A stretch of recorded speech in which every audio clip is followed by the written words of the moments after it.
I believe the full and effective participations of Indigenous people at all levels is key to ensuring that we are not being left behind.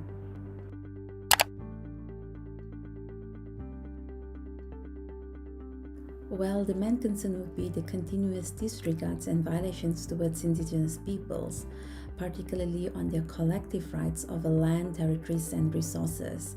We can see that there are many development projects happening in our region.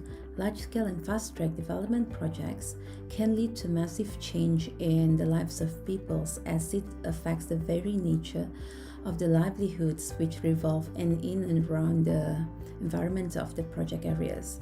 So if development projects being carried out without the participations of Indigenous people, without their free, prior and informed consent, for sure it will bring negative impacts. This will then lead to violations of human rights, which results in evictions, criminalizing of Indigenous livelihoods, their traditional practices, loss of land ownerships, and push Indigenous peoples into poverty. To combat global crisis of biodiversity loss and climate change, I believe it is a critical thing to listen to the voice of Indigenous peoples, to include their knowledge and vital contributions in conservation efforts. In this region, we continue to witness the routine harassment and criminalizations of environmental human rights defenders. Such threats should end, as Indigenous people defending their lands as well as nature is not a crime.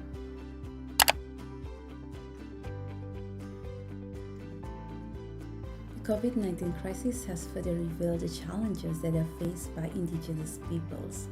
One of the keys to ensuring that Indigenous peoples are not left behind is to be more inclusive, by ensuring their full and effective participations at every levels, including in the decision-making processes. Listening to the needs of Indigenous peoples and working collaboratively with them should be treated as a priority.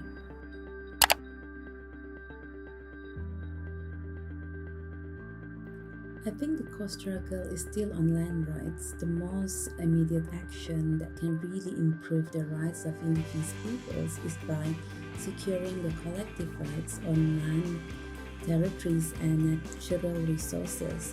State must have the political will to secure these rights, honoring and implementing UN declarations on the rights of Indigenous peoples on the ground. I believe would be a positive game changer that can immensely improve the situations of Indigenous peoples and harmonize the relationship between states and the peoples.